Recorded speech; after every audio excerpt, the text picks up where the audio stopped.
चारों वेदों का ज्ञान सब बातों कदीजानी मिल्लत इस्लामिया जरा गौर तो फरमाइए। वाल्मीकि कहता है अवतार उनका अवतार होने वाला है, जिनका अवतार आज हुआ है, जिनके जुलूस में हम आए हैं उनका अवतार हुआ है। वाल्मीकि कहता है अवतार उनका अवतार होने वाला है, वो इमामुल अंबिया आने वाले हैं, वो दयालु महाराज आने वाले हैं। फिर कहता रहा आदम वो ऐसी जमीन पर आने वाले हैं जहाँ घोर पाप हो रहा होगा, जहाँ अन्याय हो रहा होगा, वो वहीं आने वाले हैं। आप लोग बोलने वाले हैं, बोले ना जरा सुभान अल्लाह, आप लोग बोलने वाले हैं। फिर वाल्मीकि कहता है बड़ा रूपम बड़ा दीपम, जिनका दो रूप होगा, एक जमीनी होगा एक आसमानी होगा। आइए फिर मैं आपके अगर हमारे मुस्लिम धर्म में पूछा जाए तो उनमें 4 आसमानी किताबें आई। 4 आसमानी किताबें कौन सी? ज़बूर, इंजील, तौरेत और कुरान मजीद। अगर हिंदू धर्म से पूछी जाए तो कुरान तो बहुत है, जिनके पुराणों को मैंने वाराणसी में श्री कृष्णा लाइब्रेरी में मैंने खुद कई पुराने देखा,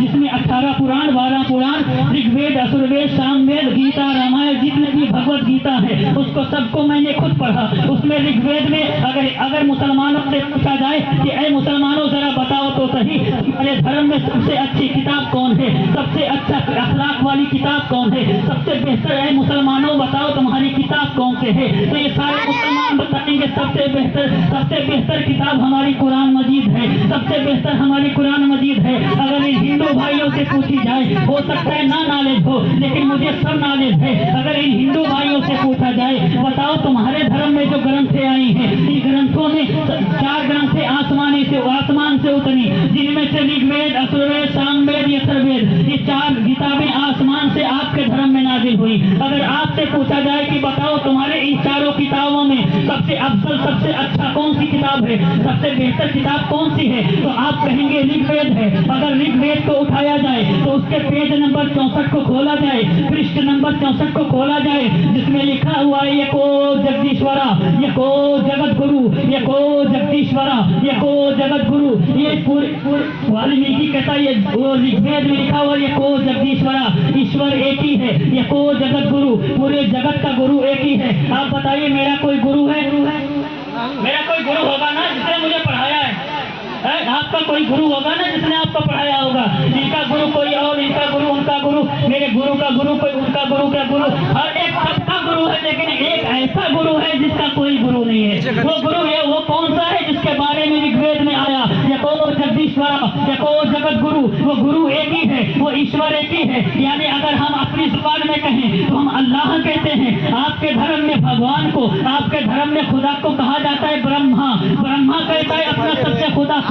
आइए मैं आपको बताता चलूं, पाकिस्तानी मिल्लत इस्लामिया ये इस्लाम हमारा ही नहीं है, ये हिंदुस्तान सिर्फ हमारा है। आज ये जो हम ये जुलूसे मोहम्मदी निकाले हुए हैं, आज ये जुलूसे मोहम्मदी जो हमने निकाला है, ये त्योहार सिर्फ मुसलमानों का त्योहार नहीं है, ये त्योहार सिर्फ हिंदुओं का त्योहार नहीं है, बल्कि इस हिंदुस्तान में इस रूए जमीन पर जितने लोग हैं, इस रूए जमीन पर जितने लोग हैं, ये सबका त्योहार है। ये जो जुलूस निकला है ये सिर्फ मुसलमानों का त्योहार नहीं है। कैसे नहीं है? आइए मैं आपको बताता चलूं। जब मेरे नबी पैदा हुए थे, बोले जरा सुभान अल्लाह, अभी मेरे नबी पैदा नहीं हुए थे, उससे पहले आलम क्या था?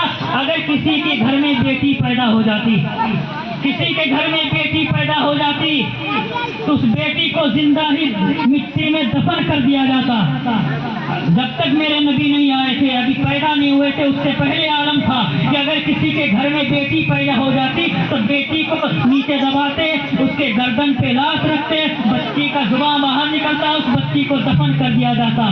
कई बच्चियों को जिंदा दफन कर दिया जाता था। मेरे नबी आए और आकर के मकाम बताया, ऐ लोगों, बेटियां जिंदा दफन करने के लिए नहीं आई हैं, बेटियां बल्कि अल्लाह की रहमत बन करके आई हैं। ऐ लोगों, बेटियों को जिंदा दफन मत करो, बल्कि जिंदा दफन करने के बजाय बेटियों को पालो पोसो।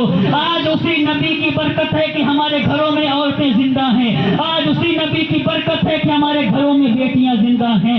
आज और बताता चलो, बेटियां सिर्फ मुसलमानों की भी थी, हिंदुओं की भी थी, गैर मुस्लिमों की सबकी भी थी। तो ये त्योहार सिर्फ मुसलमानों का नहीं वही सबका त्योहार है, सबका त्योहार है। और आगे बताता चलूं, अभी मेरे नबी नहीं पैदा हुए थे, उससे पहले आलम ये था कि अगर कोई किसी औरत का पति मर जाता, उस औरत को मनहूस समझा जाता था, उस औरत को मनहूस समझा जाता था, उसको एक काल कोठरी में